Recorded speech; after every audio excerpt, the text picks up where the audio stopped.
No one dared to remove the apple lodged in Gregor's flesh, so it remained there as a visible reminder of his injuries.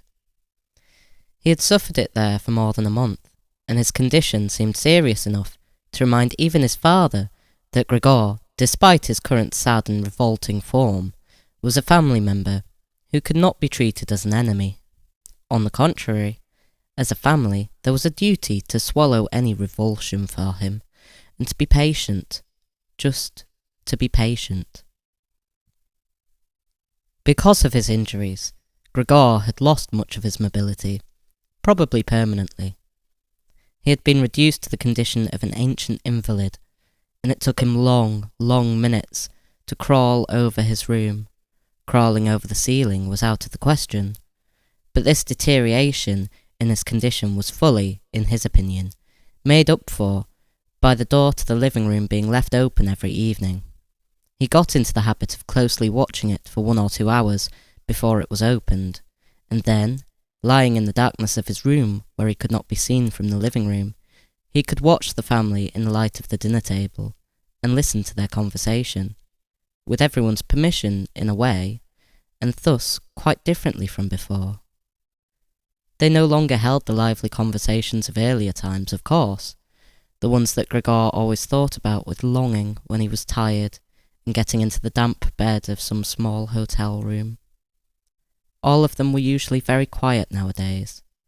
Soon after dinner, his father would go to sleep in his chair. His mother and sister would urge each other to be quiet. His mother, bent deeply under the lamp, would sew fancy underwear for a fashion shop.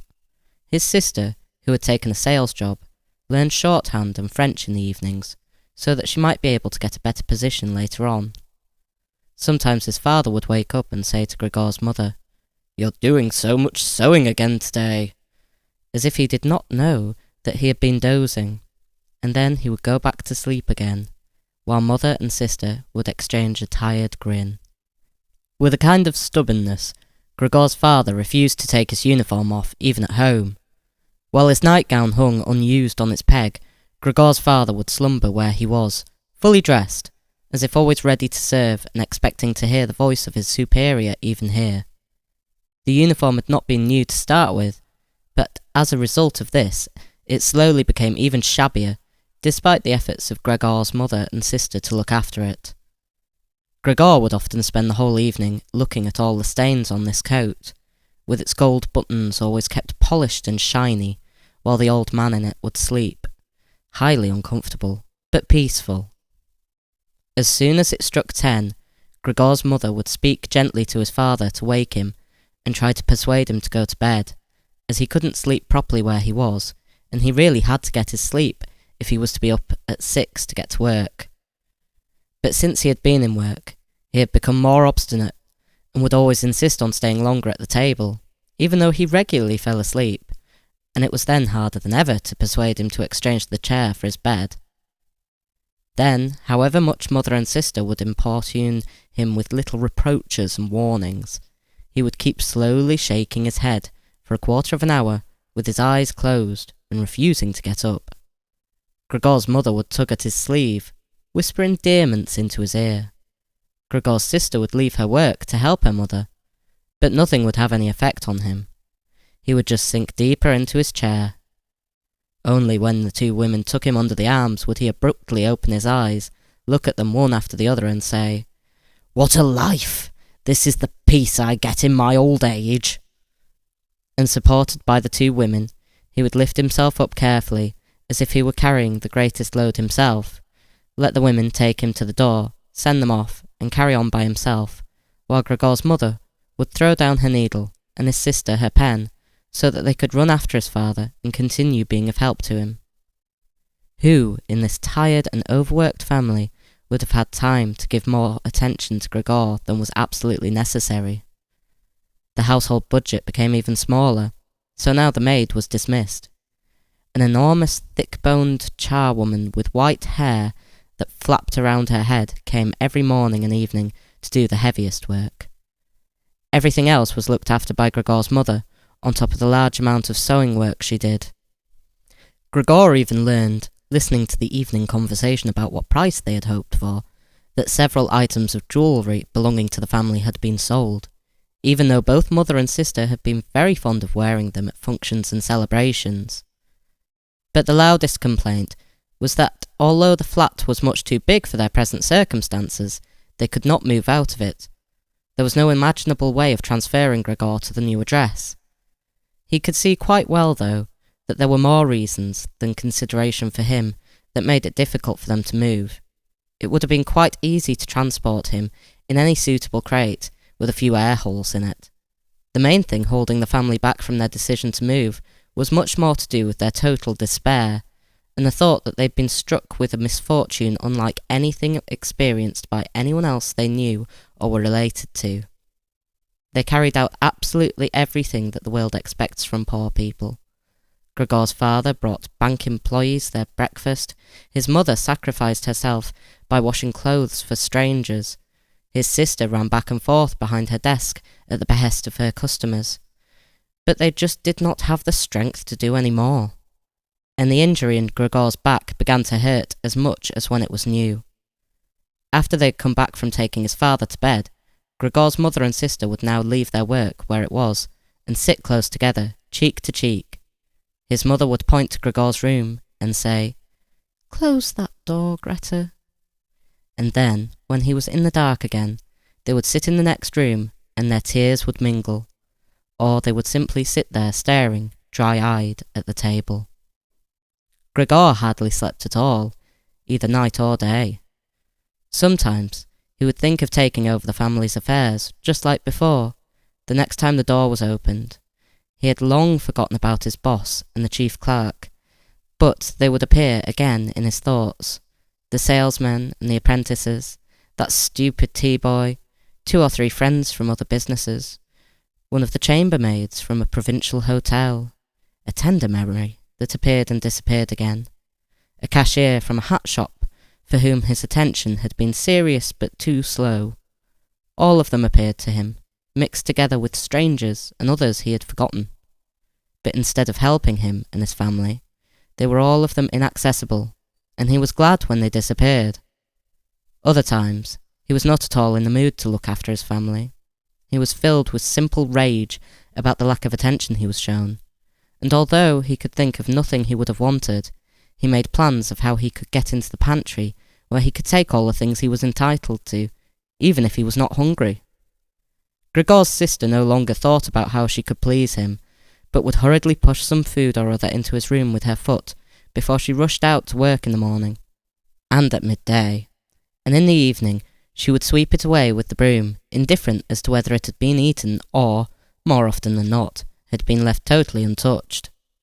She still cleared up the room in the evening, but now she could not have been any quicker about it. Smears of dirt were left on the walls. Here and there were little balls of dust and filth. At first, Gregor went into one of the worst of these places when his sister arrived, as a reproach to her. But he could have stayed there for weeks without his sister doing anything about it.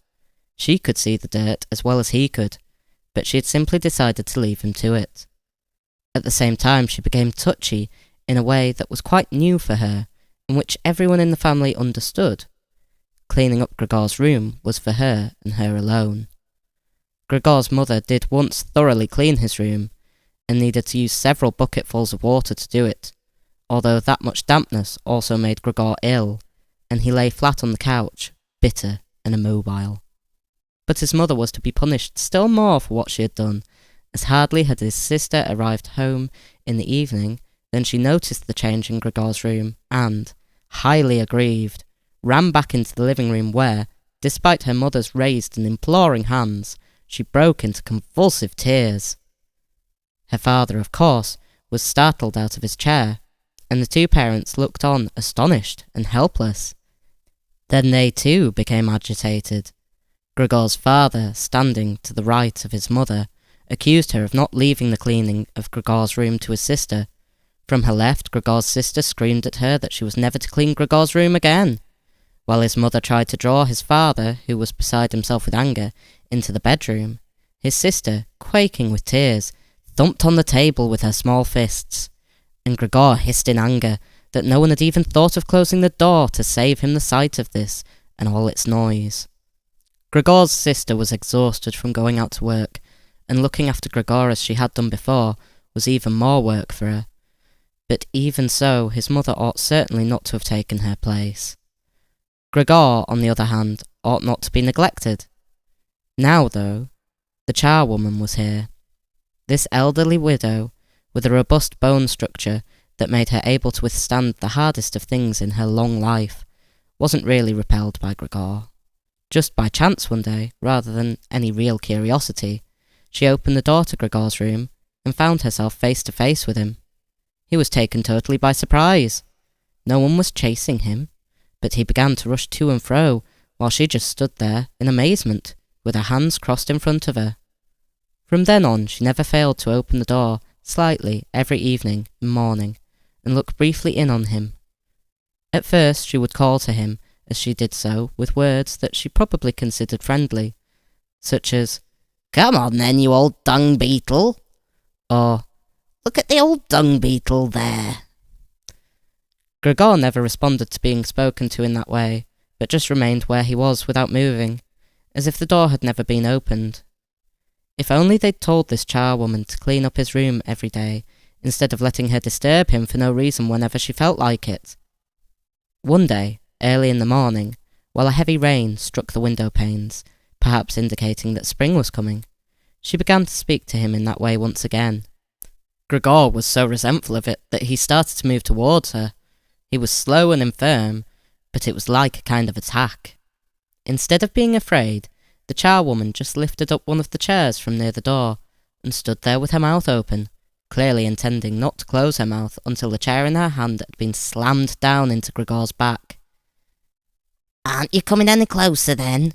she asked when Gregor turned round again, and she calmly put the chair back in the corner. Gregor had almost entirely stopped eating. Only if he happened to find himself next to food that had been prepared for him, he might take some of it into his mouth to play with it, leave it there for a few hours, and then, more often than not, spit it out again. At first he thought it was distress at the state of his room that stopped him eating, but he had soon got used to the changes made there. They had got into the habit of putting things into his room that they had no room for anywhere else, and there were now many such things, as one of the rooms in the flat had been rented out to 3 gentlemen. These earnest gentlemen, all 3 of them had full beards, as Gregor learned, peering through the crack in the door one day, were painfully insistent on things being tidy. This meant not only in their own room, but, since they had taken a room in this establishment, in the entire flat, and especially in the kitchen. Unnecessary clutter was not something they could tolerate, especially if it was dirty. They had moreover brought most of their own furnishings and equipments with them. For this reason, many things had become superfluous, which, although they could not be sold, the family did not wish to discard. All these things found their way into Gregor's room. The dustbins from the kitchen found their way in there too. The charwoman was always in a hurry, and anything she couldn't use for the time being she would just chuck in there. He, fortunately, would usually see no more than the object and the hand that held it. The woman most likely meant to fetch the things back out again when she had time, or the opportunity, or to throw everything out in one go. But what actually happened was that they were left where they landed when they had first been thrown, unless Gregor made his way through the junk and moved it somewhere else. At first he moved it because, with no other room free where he could crawl about, he was forced to, but later on he came to enjoy it, although moving about in that way left him sad and tired to death, and he would remain immobile for hours afterwards.